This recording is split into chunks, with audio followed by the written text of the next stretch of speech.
You're breaking up a little bit. Oh, am I? Oh There you no, can you hear me?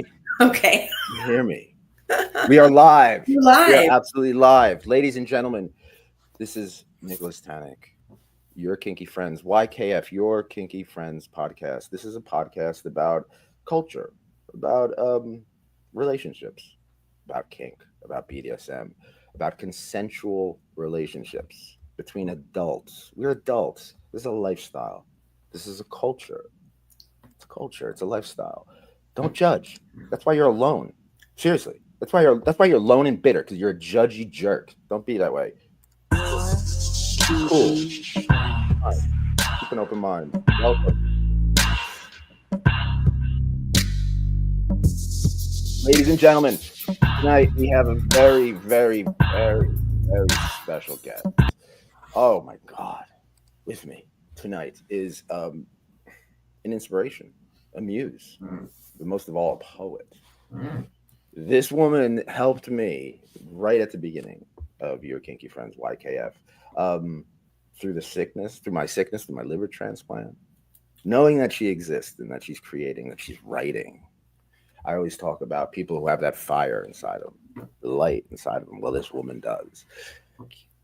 This woman was introduced to me by Amy Mercury, the magnificent Amy Mercury, and she's been on the show many times. She, the creative Orc Girl, the graphic, the graphic comic book. She loves clowns. She dressed up as Mojo Jojo on my show. What an amazing woman! This woman introduced me to Sarah. Sarah's going through a transformation like I did when I wrote The Coolest Way to Kill Yourself. I killed myself off, the selfish person I once was, and I became a loving, kind, cool, caring, creative person. Sarah's did the same thing. Sarah has a book. It's called Make a Wish.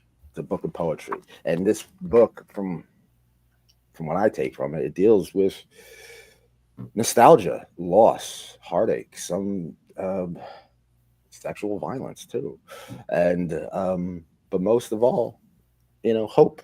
I think, and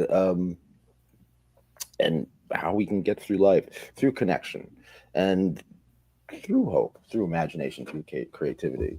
Oh, this woman took her broken heart and made it into art. I am so honored to have her on the show. Thank you, thank you, thank you in advance for being on the show, ladies and gentlemen. Sarah E. Azizi, how are you? I'm so Welcome. great. That was such a kind introduction. Thank you. I'm You're so always excited to welcome. talk about my book. You have a book. You have a book. Let's talk about it. So, first of all, you can go Kink Helps Kink. Check out the YKF Poetry Project and get 15% off all items at Locked and Less with YKF. So, what's inspiring you these days, Sarah? Your book? Tell us all about it. So, two questions. My book, I think you nailed it. That's what my book is about. Like loss but hope. It ends on a very, very high note. It's about you get dragged through the mud, but you eventually get cleaned off. In terms of what's inspiring me these days, I just took a great trip to Utah where for me, I roughed it a little bit. Now, I didn't really rough it, but I went to some hot springs. I went to the crater where you're like in this crater that goes 65 feet deep, literally played in the grass, literally plucked daisies and put them in me and my friend's hair. And that was the kind of trip that really does like leave you like ready to create because I saw beautiful vistas, I saw mountains that changed, I saw so much that, and then I came home feeling both full and like emptied of the stress of regular life. Make a wish. Make a wish. So, I don't mean to be harsh, but other people are harsh and they're watching this and like, oh, book. What makes this book unique? Nobody but me could have ever written it. That's true. Yeah. That is true.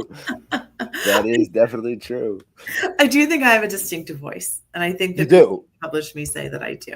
Yeah. Without a doubt. Now, was there a moment when you felt that you kind of had to write and publish this book? I had this moment when I wrote The Coolest Way. Hmm. I felt that her story, because my book, The Coolest Way to Kill Yourself, is a tribute to a woman who passed away. Yeah. She died of ovarian cancer, and we're incredibly kinky, so it's filled with sex. But like after she died, it's filled with kinky sex and hard drugs and endless music references.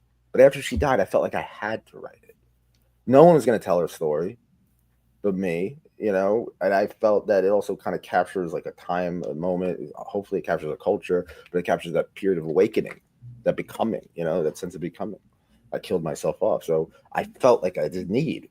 So, was there a moment where you felt like you had to write this book, Make a Wish?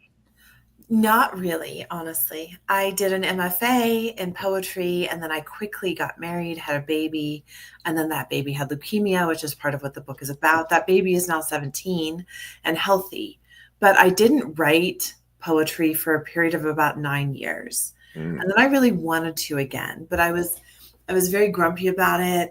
And my daughter and I, she was like 11, 12 at the time, we would set aside time to write and I would be antagonistic. And she got really forceful one day.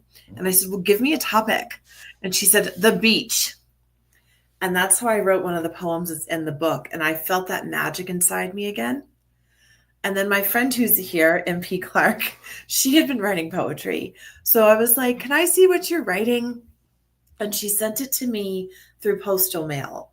So that's, precious. I think it was pre-COVID that she sent it mm. to me in postal mail. And we got together just, about 9 months into quarantine and started working together. I would read her work. She says hi. She would read mine. And the first time we sat down together, she said, because we've known each other over 20 years. And she said, I've already read, your work 15 years ago. I knew you would write something quality. I knew it would be good, but I didn't know it would be like this good. And that gave me a lot of confidence. And then I just That kept, really does it. That really does it. It's the one person reads it, and you see that reaction, and you feel that reaction. I yeah. think that, yeah. So you answered the question totally. What about influences besides your partner and your friends and everything like that? There are established writers out there The who are. poets who made me want to be a writer were Mary Baraka and June Jordan.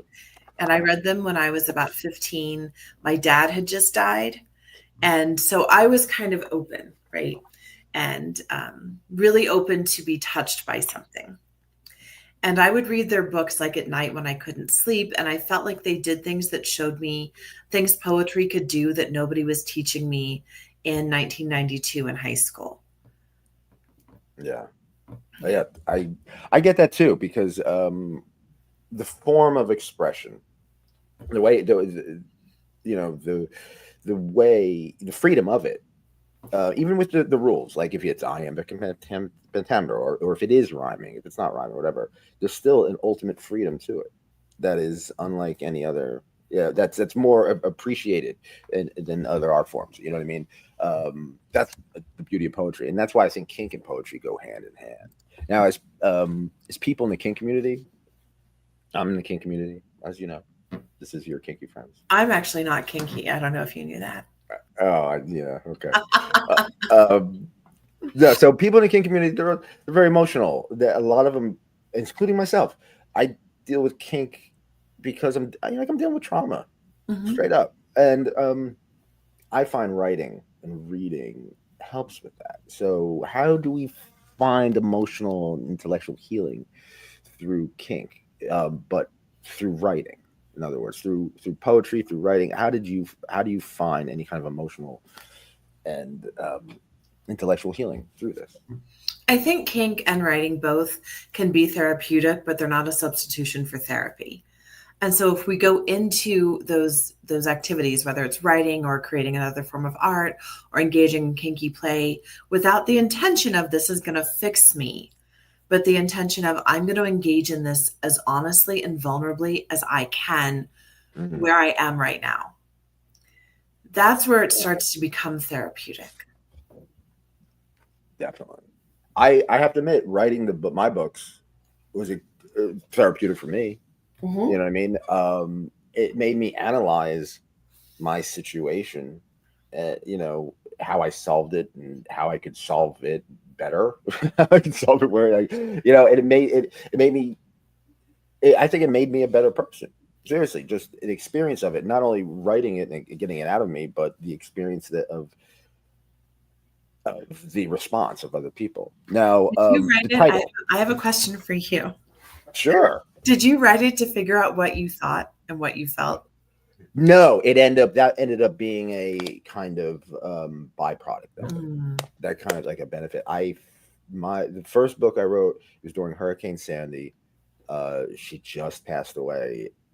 We were both writers, and she felt like her story would. She felt like she wasn't good enough to be written about. She felt she was, you know what I mean? She was the she. So I wrote a book for the girl who thought that no one would ever write for her. yeah. You know what I mean?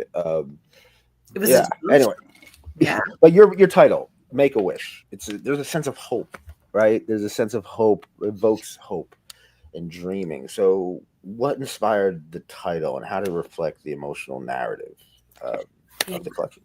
So the title is the title of one of the poems in the book, and Mhm. it's the first poem in the third section. And but that poem, Make a Wish, does not reference my daughter's cancer, but Mhm. other poems do reference her cancer. Yes. And the poem Make a Wish in the book is about what we would wish for our children in very specific ways, while at the same time being annoyed with their constant needs. And that push pull as a mother between feeling such overwhelming love for your child and also feeling like, would they ever get the dishes done without me asking a couple times, right? So, but then of course, the Make-A-Wish Foundation serves cancer kids, and my daughter took a Make-A-Wish trip. So all of that wraps up pretty well. And the book is hopeful, and it ends, with the idea that like we all get an after. If you hang in there, an after will come. And then at the end of the day, MP Clark said, the title of your book should be Make a Wish. And I said, you're right. Mm. Now, what about like the memories? You know, how is revisiting these memories with poems? They make you vulnerable. When I was writing and when I'm writing all the books, I'm reliving past trauma, past love, past ecstasy, past trauma, past horrors as well. You know what I mean? And it gets incredibly emotional. I'm already talkative enough, so I'm already like talking to my editor nonstop about it. I'm constantly worried about like the editing and how it's going to come out and everything like that. It's extremely stressful. How did you?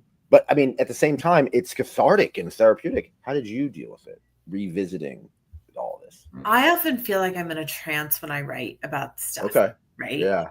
And I will like sit down for 20 minutes and spit something out. And then occasionally I just keep working with it, but often I just spit my 20-minute things out. And like 2, 3 months later, I go through them. And then I pick out the ones that I want to do something with. And I don't feel like I even remember who I was when I wrote it. Like Trance Me wrote that thing. And then poet, like formal me starts formalizing it. So I always have a lot of distance. And I think that lets me be really vulnerable when Trance Me does the first spit out. But then, because I've edited a lot of books, which I think and I do a lot of professional writing and marketing writing. So then that little hat can come on and twist and turn things to make them into good poetry and not just a journal entry that has some line breaks. Yes. Now, reviews have mentioned that this book, like is fierce, but also tender. There's the qualities in work. Is there a certain poem that you think that made the reviews got that kind of reaction of those words, fierce and tender? I think the titular poem, definitely. Okay. And I think the poem Be Quiet has really seemed to resonate with a lot of, especially women readers. And it has that same balance. Now, one of my poems, not my poems, one of my personal favorite poems in the book is called On the Job. Oh, that one's fierce and tender too, isn't it? Yes, fierce and tender. Please tell us about On the Job. So On the Job, I wrote when I was in graduate school. So I probably wrote it in like 2005. And I felt at that time it was the best thing I'd ever written. And it was at that time the best thing I'd ever written. And I shopped it around. And this is back when you had to send things through the mail with an essay. Oh, yeah. So it was very expensive. And Nick, I don't know if you know this about me, but I'm not good at shit like that. Like line up all your envelopes and make sure everything's right in them. And so I would have to hate that stuff. Yeah, it was nuts, right? So I shopped it around as much as I was capable of shopping it around. Nothing, right? So all these years later, I'm writing again, and I'm thinking about manuscript, and I'm starting to send work out again. And I saw this new journal, and I got like, I looked at their first edition and I said, oh, that's really beautiful. It's art and prose and poetry. I really like that kind of approach, from wrongpublishing.com, which was created by a young-ish woman. I mean, compared to us, 20 something woman in Canada. So I submitted to them and they accepted it. And then they nominated it for a push cart. And it was such a good reminder of, like, you never know where a poem will go. Yes, it's true. You never know where a poem will go. I think that should be your quote. And I can talk pretty honestly about the poem itself, because the person it's about died in 2018. So Please. until he did, I wouldn't. But he was my very first client as a sex worker. And a lot of the details are accurate about, like, his wife had died, a really painful death. He had opened up to her about his kink. She was not into it, but she was always like, I love you and I will do this for you. They had a really loving, wonderful relationship. And so after her death, he was not interested in dating. He just wanted to see a professional. Another professional introduced him and me, and get his needs met. He treated me like gold, and so my introduction was this person who was clear about what he wanted and emotionally vulnerable about his needs. And then also, I mean, always paid me handsomely. And I can't even say, like, it's weird to say, because now if a client does this, I think it's the world has changed so much, right? But back then, it's like I walk in every time, there's some shrimp, there's some fresh fruit, there's something nice to drink. I'm always wined and dined. And so it was beautiful to write this about him. He did read it and he loved it. Yeah. My favorite line in it is, flesh allows what the mind cannot. I think one of the things about poetry, for me at least, is that even if you don't like poetry, even if you don't like the poem or the poet, there's usually one line that always just gets the reader, right? Or that gets the listener. And you know what I mean? I love the whole poem. I love you as a poet. And I love this line. I just wanted to say that that's a great line. Thank you. Dan Vladimir says, what are your thoughts on this quote? Knowledge is a paradox. The one more understands, the more one realizes the vastness of his ignorance. I mean, I tend to agree. And I also think that a big marker of arrogance is like, here, I did a thing and I know it's fantastic. I do work where I know I did a solid job, right? Yeah. But okay, I'm afraid I'm going to lose my place, but if I do, like, bring me back. So in in the book that the guy who wrote, like, the 48 Laws of Power, Robert Greene, and the book he wrote with 50 Cent, Curtis Jackson says in this book, the public is never wrong. If you are creating something with an audience in mind, like, 50 Cent's audience is not my audience or yours, but we all have our own audiences. If you create something and your audience says no, that means you weren't vulnerable enough, you weren't real enough, you weren't truthful, and they can feel it, right? Yeah. So no matter how strong I think something I create is, I need my audience to respond, because I'm not on this island by myself judging things. And so understanding your own ignorance is also a way to remember that you have to entangle with other people. Definitely. And one of the things about, to kind of rephrase the quote, so to speak, is that I think it was Confucius. It says, the wise man knows he knows nothing. You know what I mean? Yeah, totally. So, okay, let's get back into, we got, gotta get back into the, all right, poetry. So good. I'm sorry? Your questions are so good. Oh, I thank you. I got too many of them. Oh my God. All right. So your collection seems to explore self-discovery, right? So how did writing Make-A-Wish? What did writing Make-A-Wish teach you about yourself? I'm not just talking the emotional arc that you go through of creating and writing a book, but the almost the character arc of becoming a writer. When you publish a book, you become somebody. You know what I mean? Yeah. You become Sera Miles. So what did writing Make-A-Wish teach you about yourself? That's really what I want to be doing, is writing. And even in other arenas of my life, like, I'm going to tone down my coaching and education business, because I have, workshops I've created since like 2012, 2013, right? And for years I've said, I'm going to write them. I'm going to write them into these essays. And I never have, Nick. So I was like, I actually have to pull some things out of my life so that I can focus on being a writer. And I'm still going to be an entrepreneur and I'm still going to take on too much. But it did teach me that this is the thing that makes me the happiest. Yes. Yeah. And it's the the beauty of it is that what's in your heart, what's in your mind, you actually can create out of just from what's in your mind and heart. You know what I mean? No, I mean, other art forms can do that, but it all takes the basic form of it is writing. And that is that's the beautiful thing about it. So, all right, how does your cultural background, your personal identity play a role in your poetry? I had, so the work I'm writing now, it has a lot more to do with being Iranian, being the child of an immigrant, but someone of an immigrant myself. It doesn't play as much into this book. It's there, but it's not huge.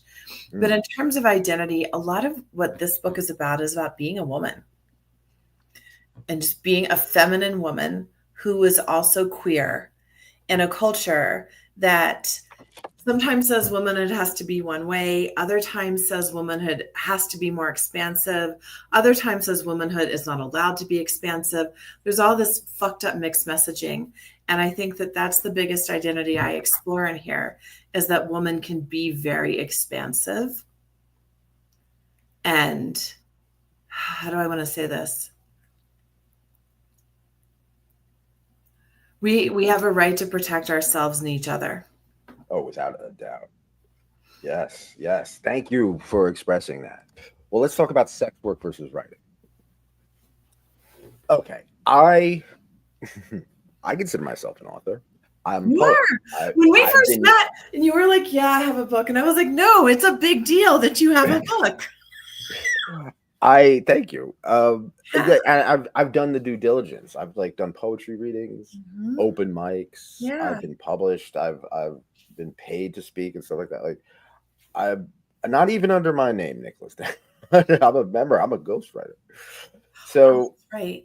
So the thing is that one thing about the kink community that there is a similarities and but also differences between sex work and writing, and a lot of it deals with the attitude of the culture and the acceptance of the culture. Do you feel that involvement in sex work takes away from the writing? Not necessarily do you feel it, but do you feel that you're judged that way because of it? Yeah. 20 years ago, yes. Really? And what's But funny not is now? for me, sex work was a vehicle to be able to write. It always was. And kind of my best sex work friend, we're the same age. She's completely retired now, but she's an artist as well. And we really started about 7 years ago, we started saying to each other, we did this to be able to do our art. So why aren't Yeah. we doing more of our art, right? I do think now that it gives me cachet. And what's weird is that I don't really want the cachet. I have enough cachet, right? Yeah. I can be taken seriously without like, oh, she has this cool thing because I've done sex work from 01 to now, right? And I've watched the industry shift dramatically and public attitude shift. And things that would shut down a dinner party in 2005 are now like, oh, can you bring her? Oh, I want to do it too. People have such like they think that it's so glamorous. And of course there's all the antis and blah blah blah blah blah. But the whole public perception of sex work is that it's fun and glamorous. And everybody could do it too.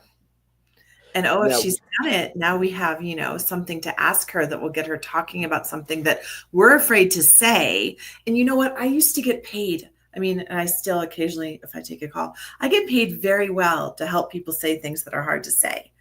And I'm not going to come to somebody's dinner party and help them do that for free. yeah. I didn't know I said that until you asked the question. Yeah, right. But what about, okay, let me put it this way, though. I have some poet friends, right? And they make the poetic ranks, so to speak, of getting published in certain things and being accepted in certain circles in their own little poetry bubble, right?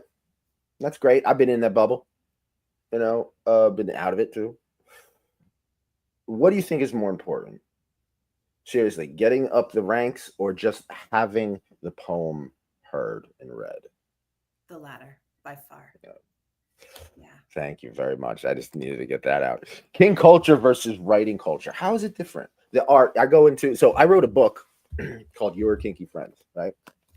And in this book, there's a scene where I'm in not a teenager. I'm 20 years old, something like that, 19. Going to William Patterson College, all coked up. My friend Randy, who's a woman, is a slut, a proud slut, right? We go to a coffee house, and they're in this male dom is reading poetry, and he's so dommy. He's so dommy, and he knows what you want, and he's going to control it, and he's saying it, and he's writing this horrible poem. These poems that men are just like, there's a period after each word. You are on the bed.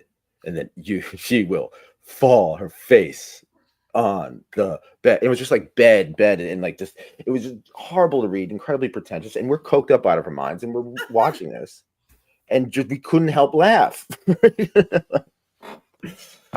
And she told me, she goes, like, that person knows no idea what it's like being a dom, and certainly doesn't know anything about writing. So the reason I bring that up is that king culture and writing culture still has a snobbiness and attitude in both of them. There's a period of love of writing and a period of love of creativity, right? There's a feeling of all that. But there's a snobbiness to it in both of it. Do you find that? Do you agree with that? Or what are the similarities between king culture and writing culture Well, I think that and differences? most subcultures do this. Where like we try to pretend that we're all on the same plane and we try to pretend that things aren't hierarchical.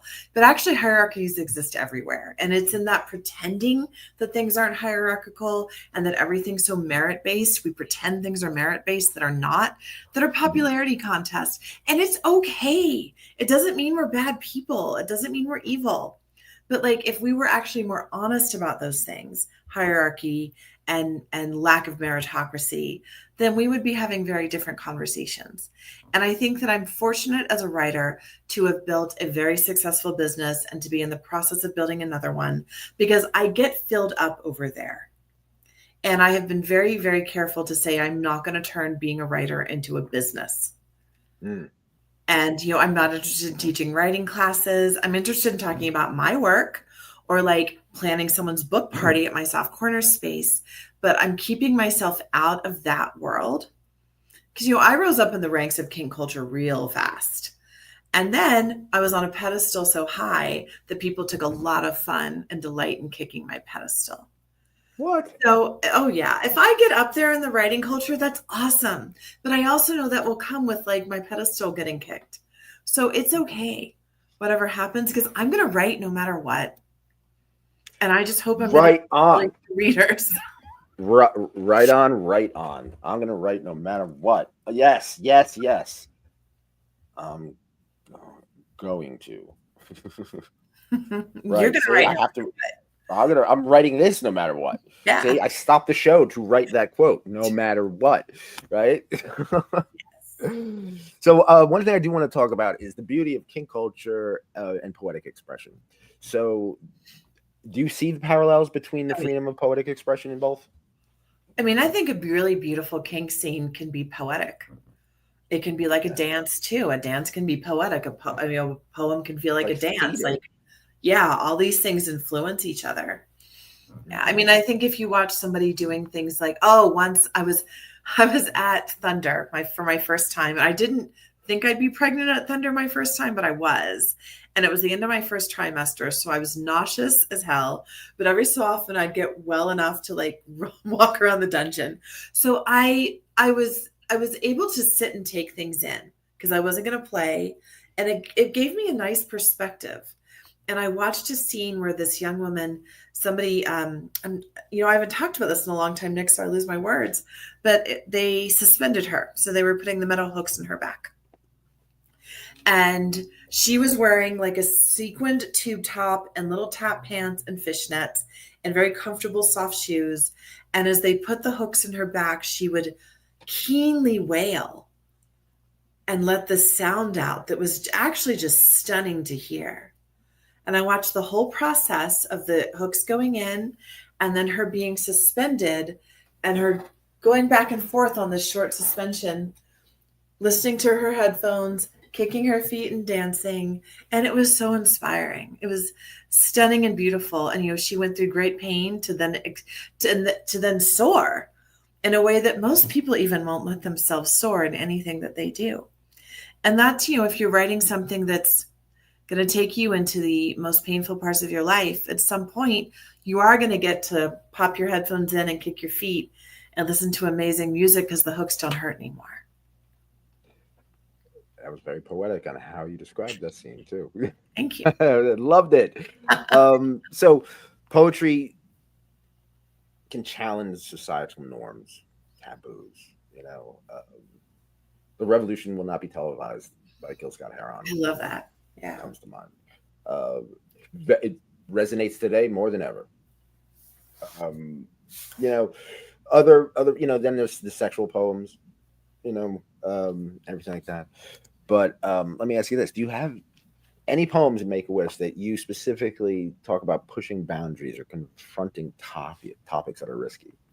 So I literally talk about confronting taboos around periods and menopause and menstruation and that kind of thing. And I think I even literally call it ripping off the Band-Aid of taboo. I don't think of a lot of the sexual stuff as that taboo. I don't even think it's that edgy. Yeah. But I'm sure other readers would feel differently. That's what's funny is because when I was writing my book, or when I was writing my books, I thought it was the filthiest, edgiest thing in the world. And for some people it was, you know what I mean? But it's just funny. There's always someone kinkier. There's always someone more depraved. You could think of the most depraved thing in the world. There's always someone who is worse. There's always someone with a faster cart. I bought a used copy of one of Karen Finney's books of monologues and short essays and poems. And I know she was a big deal in the 90s, and I never really read her. Yeah. So this was published in 1990, and this book is just disgusting. I mean, the sentence is well written enough. But I'm like, this was such a big deal in 1990. And now people would look at it and say, this is trash. There's better stuff on Literotica. Mm-hmm. Yeah. And I'm not go down another rant. Let's get into poetry as a safe space. One thing that, like the kink community, poetry is a safe space, especially poets, open mics. You won't get like heckler. I mean, you get hecklers sometimes. You'll get some people, people interrupting the flow, which is a no. Don't do it. So if the poet's on the mic, let the poet speak. Don't be an asshole. But seriously, it's a safe space. You go in there, you could express yourself. You could be yourself. You could say your deepest fantasies many times. Depending on the audience, stuff like that. You have helped create this safe space. Tell us about Soft Corner Studio Center. What is this all about? Your involvement with this? So I founded it. It's a literal space that I own in Nob Hill, which is kind of Albuquerque's cool, funky district. It's just barely north of the university. So maybe it's east-west, I don't know. But it's closer to the mountains than the university. So Soft Corners is a literal space where people can rent the space. And we're also an art gallery. And we have shown a handful of artists so far, many queer artists. You can click on our gallery at the top to see everything that we're showing right now. And we really wanted to serve, thank you, Little South, definitely East. We wanted to serve Artist Corner as a place where people come in and they feel like they can take a breath, whether they're attending one of our events or they're renting the space. And so far we've had a couple of queer organizations rent the space so they can have privacy, so they're not in a bar to have their meeting or some kind of public space where everyone can hear them. Likewise, we've had some folks rent the space to do a party where they dressed up in their favorite anime costumes And I have somebody interested to do a dance party pretty soon. I really enjoy selling the art and showcasing the artists. So if any of these pop out to you, I can talk about them. I would love to talk about luggage cart. Why don't you have them on my show? Shout out to Aegon from the Yeah, Bowery Art Collective. Bowery Art yeah. Collective is a art collective that is similar to Soft Corners, but it's over here in New Jersey, in Metuchen, New Jersey. This is a perfect example. Everybody, anybody listening to this, look at what Sarah has created. There wasn't a safe place for artists to go to and poets to go to. You know what happened? She created one. My friend Ariana Estuni in Bowery Art Collective. There wasn't a safe place for artists and poets, especially queer artists and poets. What happened? She created one herself with the help of other her friends and her husband and everything like that. But like, it's done. If someone's listening to this, there's not a space to go to, you can create one. That's the beauty of poetry. It's about creation. Please go out. Please have these all over the world, the country. This is it's so inspiring. Okay, so let's go on. Soft Corners Studio Center. So I want to say that Albuquerque has an amazing art scene. And what I do that's, I think, different is it's all the pieces together. We had a concert, Melissa Farrick, my favorite artist of all time, singer of all time. I actually got to have her at Soft Corners.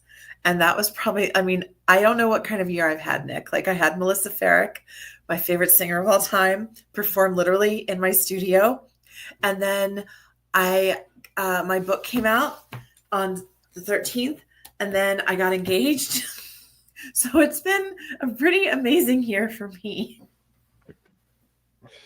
But I was trying to say, what Soft Corners does is create an experience so that whether you need it for a business meeting or something fun, or you want to come to something that we're doing, from the minute you walk in, there is beautiful art to see. There's a nice cup of coffee. I'll make you one if there isn't already one made. There's chocolates everywhere. There's ample space. It's very accessible, and you're going to have a good time. You're going to leave better than you came in. Oh, that is so beautiful. Those are my feet that my partner Tippy Hunter painted. These are your feet? Those are my feet. Yes. Oh, all right. See, all the foot fetishists would dig this. I know. Those are gorgeous. It's a series of 5. Painting of Sarah. That's going to go into the summary. Painting of Sarah's feet. It's on the show. They're so beautiful. Yeah. Oh, you do have beautiful feet. Okay. So your book, Make-A-Wish. How do you hope readers, especially those who might connect, through unconventional lenses like the kink community, how do you want them to interpret Make-A-Wish? I think that what's great for folks who are coming from kink is that anything kinky is talked about in a very normal way, because it's normal to me. And it's not sensationalized at all. So I think that they'll find a connection in somebody who's not treating their interest as something sensational. MP Clark says, talk about luggage cart. So the first painting in the gallery. Tippy is so prolific. My partner Tippy is so prolific. And I used to think I wasn't prolific, but being this relationship has taught me that I am. What they have that I don't is more self-discipline. But luggage cart is so gorgeous. If you can bring it up, it's that first painting. Yeah. So Tippy's been working on an airport series. And they started working on this airport series before the first issues with the control tower. And their very first painting was Control Tower at Dawn, which we sold immediately. Luggage cart is still available. We can get you prints of Control Tower at Dawn, though. So some of the things I love about luggage cart, and Tippy actually speaks about it more eloquently than me, because visual artists, I'm sure often are way more eloquent than writers when they talk about their own work. Every single suitcase holds somebody's dreams, wishes, hopes. What are they flying for? How much worry do they have about getting those things there? Are there presents in there? Are there medications they need? Are there secrets in these pieces of luggage? And if you can put the screen up just a little, Nick, so we can see the construction cone. One of Tippy's trademark pieces is they do a lot with construction cones. And we've had many of their construction cone series in the gallery. I think we have this and two other pieces right now. But that tiny construction cone, underscores that this is Tippy Hunter's work, but also reminds you that like things are a little dangerous. Be careful. Take care. And I always thought of their construction cone work as danger, be careful. But part of their modus operandi or their impetus in creating the construction cone work was we're all under construction all the time, which I think leads into other things you want to talk about, and we can all reconstruct ourselves. We can be under construction and it's not a bad thing. Yeah. And Tippy has already said a couple more smart things in the chat. Yes, yes, yes. You are very prolific. Very gorgeous feet to point. You should buy a painting of her feet. Yeah.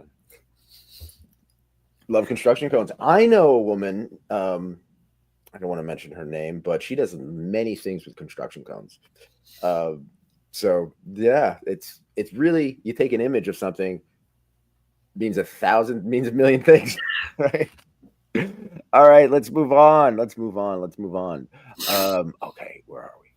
Let's talk about ELJ editions. There are a lot of writers on this who are on the show. We have the author circle, which I hope you're going to be on their next to celebrate this new book. Yeah. Yes, shout out to Kaz B. Oh, I love Kaz B. And everybody at the author circle. We're going to have it.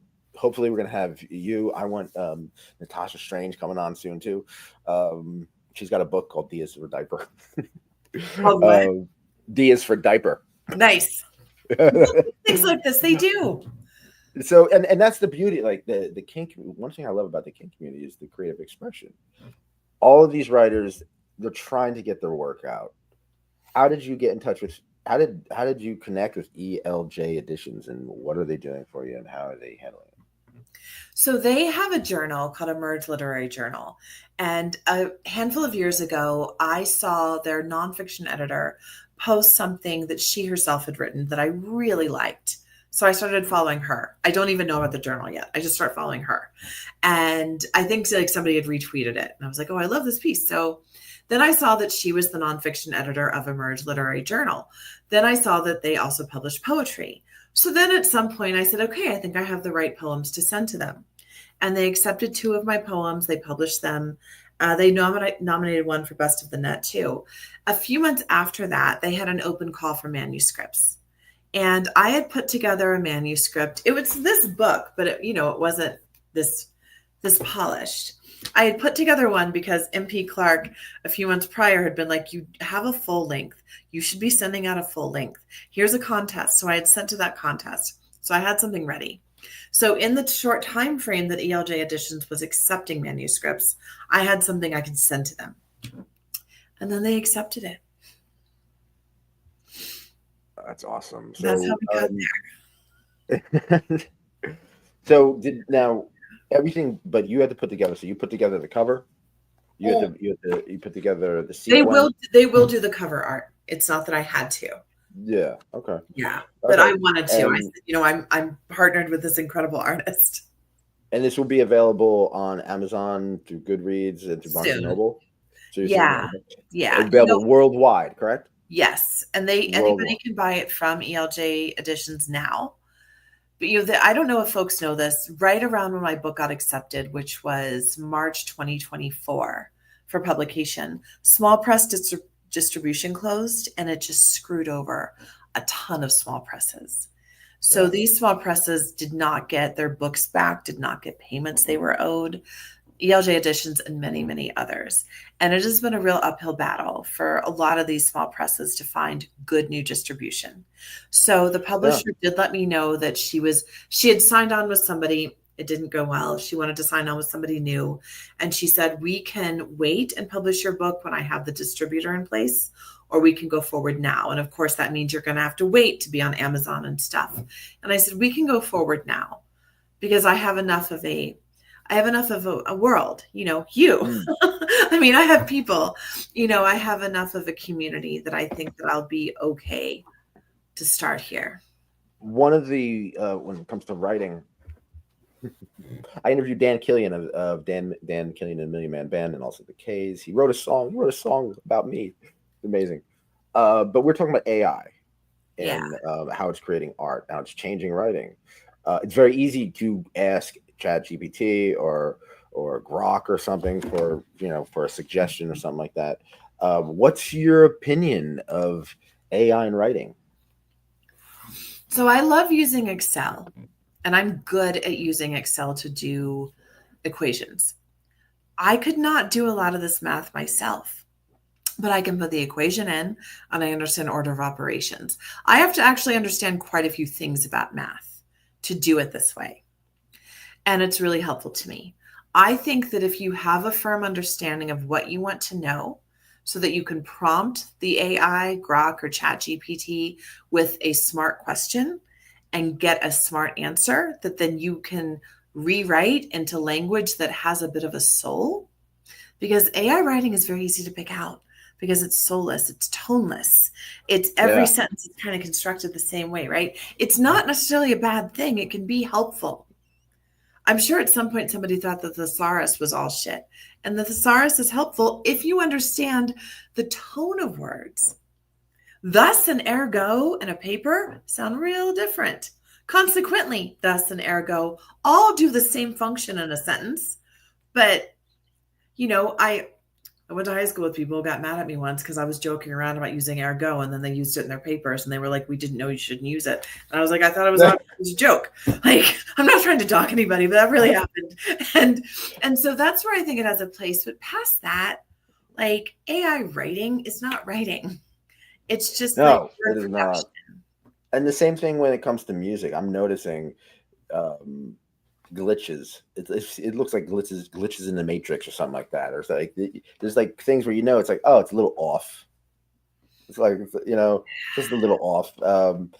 But example, Alchemist and Erica Badu have a video out for Next to You. It's a brand new song, and the video is done by AI, and you could see the glitches and the late. It was they admitted to it and stuff like that. Great song and everything like that, but it's like AI is just creeping in, and then I also see like stuff that I was so impressed with, and then you see it now, like years later, and you're like, oh, that was done with AI. I didn't know about this back then. You know what I mean? It's kind of funny. Let's talk about poems. All right, we can go through the poem, just some poems real quick, and just say rapid fire. All right. Real questions. Be quiet. The symbolism of blood. Tell us What, about that. okay. Rapid fire though. But Yeah. right. So blood is treated as this like really scary, awful thing, but it's just inside all of us. Okay. The kind. What kind do you wish to be? A little kinder inside than I actually am. Cannibals. Crabs. I'm from Baltimore, and crabs really will eat each other if they're stressed. The way of his Buddha. That's an older poem, and it's about how sometimes people will get real caught up in a guru, Mm. yeah, who's not doing anything for them. No, not. I don't mean to for not necessarily go on poems, but I'm definitely go on topics. And I don't mean to be rapid fire. I don't want to reduce the seriousness of the topics. Okay, but childhood cancer plays a Yeah. role in it. Everyone I know has lost somebody to cancer, or is dealing with somebody who has cancer, or the after effect of the loss, or the pain, or the medical bills, or just something. It's everywhere. You know what I mean? So this might be triggering for some people. Um, what was it like? I had to deal with writing about cancer, ovarian cancer, when I wrote The Coolest Way to Kill Yourself. Because she had ovarian cancer. Um, it is a brutal, emotional, technical, scientific subject to delve into. How did you approach it? As honestly as I could, you know. I did read The Emperor of All Maladies, which uses leukemia as its test case because leukemia and lymphoma are the only two forms of cancer where the research on them helps all other cancers. So it does become like the prototype for how doctors work with and do research on cancer. But in terms of writing about it, I had to. It was the thing I had to write about. It was the thing that affected my life more than anything else ever. That goes back to the question about did you have to write about this? Now, with that, with the seriousness of that, sexual violence also plays a major Mhm. role in this. It's not just the dominatrix stuff either, Right. you know. So, how did you prepare for that? Because that's an emotional, traumatic um, door you got to reopen, or box you have to reopen. So, Yeah, I want to be how did you careful approach how I that? answer this because I didn't Okay. know that the book would have as much sexual violence content as it did until I was done with it, right? So that wasn't something I went in knowing I was writing about, like I was writing about it. But I will tell you that doing sex work and working in the kink community in any way puts you up close and personal with the amount of sexual violence that people survive and perpetuate. Yeah. And so I think it's a specter that was going to haunt me for at least the next 10, 20 years. And then there's mention, there's talk of a teenage girl's disappearance. Can you tell us about that a little bit? When I was 18, a friend of mine did disappear. And so the opening poem and then a poem towards the very end are about her. And there are other poems where I'm kind of imagining her or I'm hearkening to something about her. She was someone, as a teenager, we knew each other for just a few years, but she disappeared one night and it has been literally 30 years and 2.5 months since she disappeared. And we've never heard anything. That resonates with me because I wrote a book called Shit Black Nail Polish, and I'm 14 years old, and I fall in love for the first time. This woman showed me punk rock music, sex, the camaraderie, I showed me to be who I am, like to accept who I am, and actually become a person. Yeah. She ran away. I wrote this book with the hope maybe she'd read it or someone. Um, yeah. So please, the power of writing is strong, and I'm thankful that you, by just writing about that, keeps her memory alive, which is It a does. beautiful. Yeah. So, is there one poem to introduce someone to this book to pull out? I'm going to the manor, Mischief Manor. I could bring this book, and I can say, here, read this poem. What poem should I introduce someone to this book to? So Pull poems them that in. people have responded to the most from when they were published and I put them on my social media are We're Still Here, which is the second poem, Connect the Dots, which is the fourth poem. Since the book's been out, Be Quiet, which ends the first section. And then I would think, because you need something short. Sometimes people just want something short. Be Quiet is kind of short. Mm. Yeah. Yeah. All right, great, wonderful, wonderful. What are some one thing I love about this show? I want to. What you did is you took your broken heart, made it into art. That's what you did. That's what we all do. And kinky authors or just authors in general. So, what are some other examples of people using creativity and art and and kink for healing purposes? So, like, how do we mix art and kink, poetry, writing, and stuff like that, and kink to heal?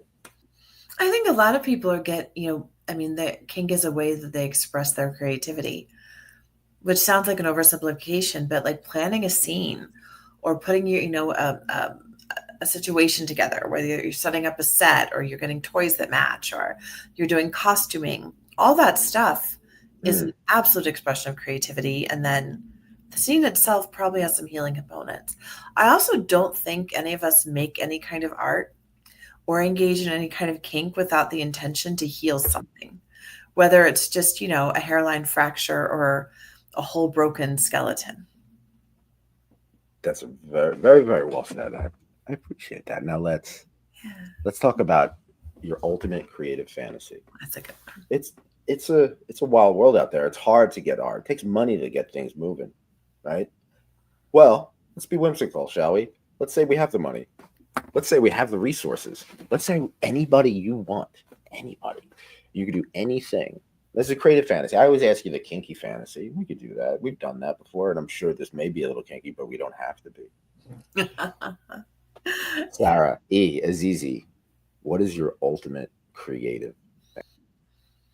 I would love to have a big, expansive place where Tippy had space to paint. And I mean, high ceilings, so they could do huge canvases and move that ladder around. And then I would have a huge library, the kind that needs ladders, all the books in the world that I want to have without any worry about space. And we would never have to move. So we would never have to think about that. This would be our forever home.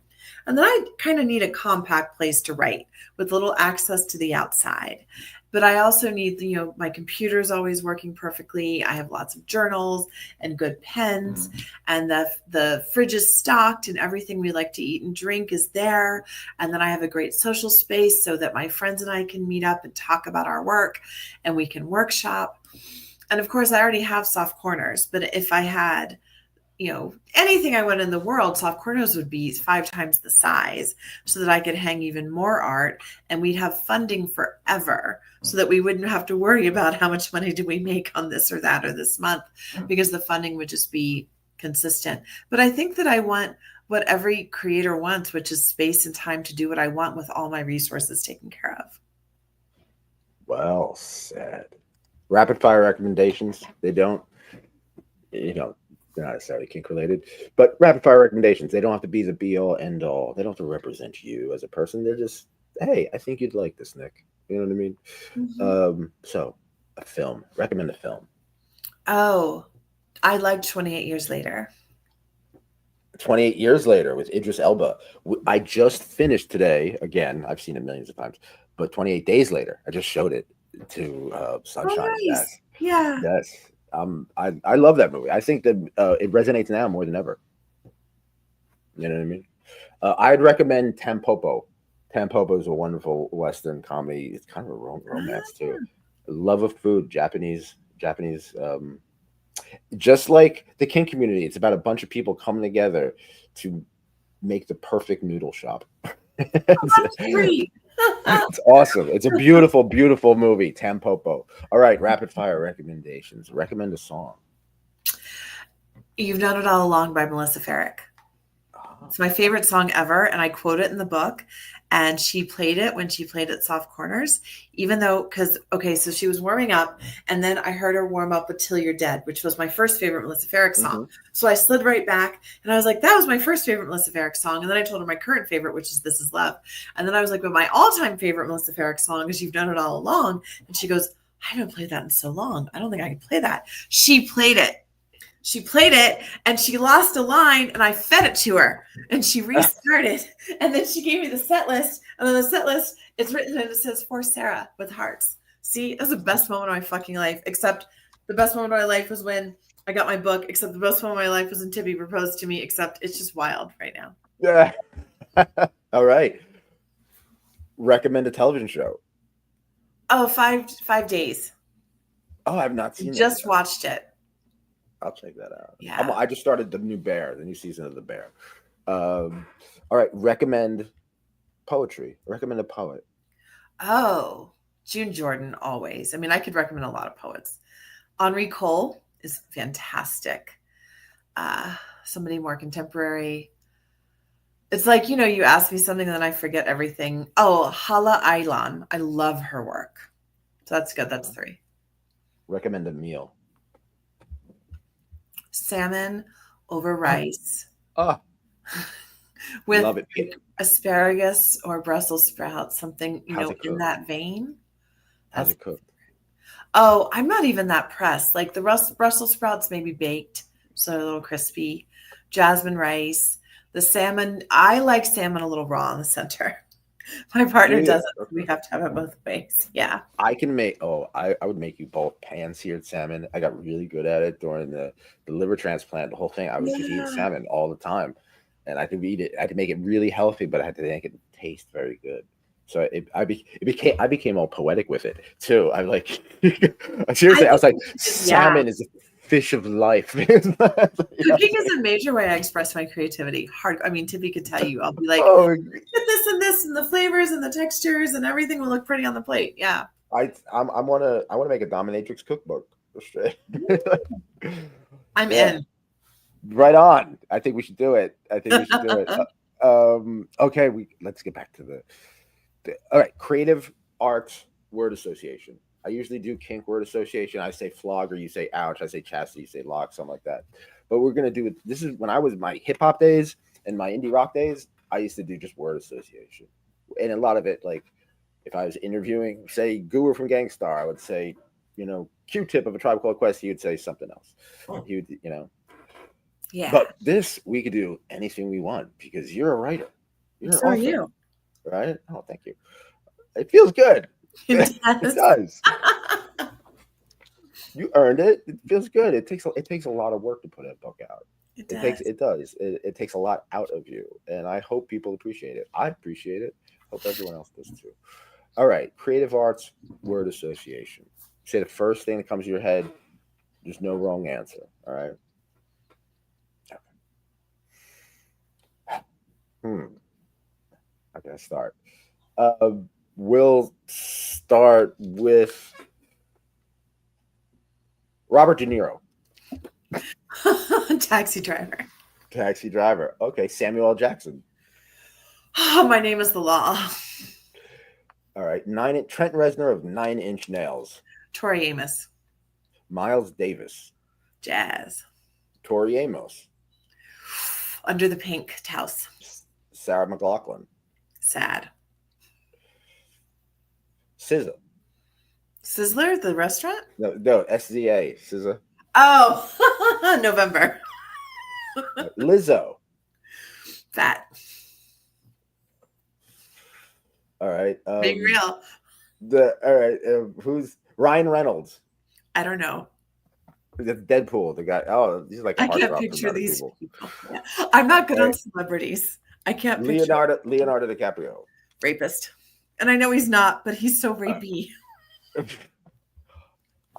He Sigourney is. Weaver. Sigourney Weaver. Oh, copycat. Copycat. Okay. Hunter S. Thompson. Drugs. The Marquis de Sade. Oh, shit. Yeah. Matt Sock. Who? Matt Sock. He wrote Venus and Furs. Oh, yeah. All right. Masochism. Ah, okay. Albert Einstein. Smart. Friedrich Nietzsche. Death. G.G. Allen. I don't know. Marquis de Sade shit would be probably one of those things because he's like a punk rock guy who'd poop on people and throw it at the audience. Anyway, let's move on. If you could collaborate with anyone, writer, musician, comedian, or even someone from the kink community for a song or podcast episode, a poem. I'm working with some of your pep love ladies for the YKF Art and Poetry Project. Shout out to Vivian Vibes, one of the amazing, wonderful poet. So if you can collaborate, let's say poetry, book of poetry, collaborate with anybody in the world. Who would it be with? I don't think I would like to collaborate with somebody on a book of poetry, to be very What about honest. a compilation? Oh, to create an anthology or something of other people's work? Oh, well, my best writing friend, Marisa Clark, who wrote Bird, which is another excellent book. I mean, I would want to do it with her. We do all those things together. But I have a different answer. Okay. One of my big fantasies, because so many of my dreams came true this year, would be for Melissa Farrick to turn one of my poems into a song. So you hear this, Dan Killian? Dan Killian from the K's, if you're listening, you never know. You get you some work. I would love to collaborate with musicians, period. Like this is definitely the place to do it. Oracle, the person who did my theme song, oh my God, Goddess Aurora. She's a magnificent woman. I want to connect people. I want to connect. I've truly believed that now after the liver transplant, I went to the other side, so to speak, and I guess God told me you got to connect people. People need to fuck more. People need to connect more, and I don't know. It just feels that way. I don't know if that happened. I don't know, but I have a purpose. I really do. And take It's a wonderful thing to do with your life, whatever happens with it. and I love Yeah. seeing you do your thing, right? Oh my God, you're our muse and inspiration. Finally, what one question you wish I'd ask today that I didn't? I kind of did it. I was like, no, Nick, let me tell you about the thing I'd rather do. I would like for you to ask me to read a poem from the book. You request the poem. On the job. I would Okay. love to hear you do on the job. So I'm gonna put on the job. Thank you very, very much. I was hoping you would do this. I didn't want to impose. No, I love reading my work. Wonderful. I'm gonna take myself out so I can give you full attention. Thank you. Ladies and gentlemen, On the Job by Sarah E. On the job. My arm aches. Kelly's forehead glistens. Not the rubber, he pleads, but Kelly plies his swollen flesh, sweeps the tail gently across the back of his thighs, then snaps it without mercy. A flaming stripe bursts across his ass. He howls. It is my first time. I expect him to desire tenderness, teasing, intimacy even. How am I to create intimacy across 4 feet of leather? Let it out, she says. No one can hear you. We've already landed stroke after stroke. His screams ricochet off the thin walls. She nods at me, prods me to whip his body again. It is then, finally, that I understand. He cries not for this body, but for his wife, dead 3 years. He spoke of her only an hour ago, sipping wine, eyes cast down at Kelly's kitchen table. How she suffered. He shook his head. She shouldn't have had to suffer. Hours of dialysis left her body racked. Decades of loneliness stretched ahead. They had shared this for 30 years. His naked body below her, leather in her hands. It wasn't her thing, he'd said, but how she loved me. I'm agnostic, he went on. How could I be anything else after what I saw my wife endure? God may have left. God may be in this room. Jesus, oh God, please, God, please. All afternoon I've held back, refused to inflict what Kelly did, thought she was going too far and I knew better. But I failed at this job, failed him. Flesh allows what the mind cannot. The body grants the will to endure. I crack the leather high above my head. Let it out. I will be your witness. Thank you. Thank you. Thank you, Sarah. Thank you very much. And Thank you so much. This is my first book, media appearance. Thank you so much. I'm honored. I'm honored that you came on my show. And I said it before, and I will say it again. You're part of the soul of the show. Amy Mercury introduced us, and every single Pep Love lady has educated me and the audience and inspired me They're an and the incredible audience. team. Yeah. I'm sorry? They're an incredible team. And They one are. of the joys in my life is creating teams like that. With the artists, with the Pep ladies, with the kink community, like finding those ways I can get people to connect and almost not even need me to do what they're doing. And it's similar That's to what your the desire to connect people. that's what the kink community is all about. That's what I'm all about. And yeah, I mean, and here's one thing I have to say. Through all of this, I had a liver transplant. I'm sure I babbled. I'm sure I looked horrible. I'm sure like the technical aspects of the show were all messed up. Something went wrong every episode. And No. you, Sarah, calm, cool, loving, caring, kinky, the whole entire time. I appreciate that. I cannot thank you enough. You are a muse among muses. You are.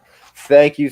How can people get in touch with you? And most importantly, how can people buy this book? So you can buy the book from ELJ Editions, and I did not do the right thing to get in the chat, but because I don't know how to post the link because I didn't join the I'll chat. post the link. Okay. We will post the link. ELJ And Editions. even when the book is eventually on Amazon, it is still better for everyone, me, the publisher, if you buy it direct from the publisher. But Amazon is good because sometimes people are in other countries or for, or they need to use their Amazon points. And if that's the case, please do it. Do And it. reviews, And reviews. reviews are huge. And And yeah, then seriously, if you're a sub at all, I don't care if you're a sub to Sera Aziz or me or anybody. If you're a sub to the kink community, support this book. Support my book. Go out, write 5-star reviews, genuine reviews. Say what you like about it. Don't just, say what you like about it. It's beautiful. Thank you, Sera. thank you.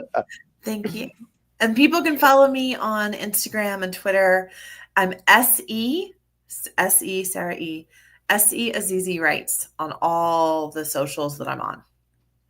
And all the links and contact information will be not only in the summary and the comments, but at yourkinkyfriends.com. Yes, the Art and Poetry Project, the YKF Art and Poetry Project. Kink helps kink. What we're getting people together. I've done poetry readings. I have a new poem out called Kink Helps Kink, and this could be almost a communal poem where we get other people involved from around the world. So let's make this happen. Rob Kajewski is a director. We're gonna film something. We're gonna have a lot of fun. And reach out to me if you're a poet, if you're an artist, if you're a videographer, if you make beats, anything. If you're doing anything creative, any part, if you want to make this happen and add to it, help. Kink helps kink, please. And go to, of course, Your Kinky Friends. And how can I forget? You get 15% off of Locked in Lust. With everything at Locked in Lust with offer code YKF. I'm locked right now. Yeah. But most importantly, everybody go out, create. Life's short. We're not promised tomorrow. Yeah. Have your voice heard, whether it's in music or writing or painting or something. But do it, please, please, please. I want to see it. I want to experience it. I would love to. And thank you for listening. But most of all, Sera, thank you. Thank you. Everybody, be cool, be kind, keep an open mind.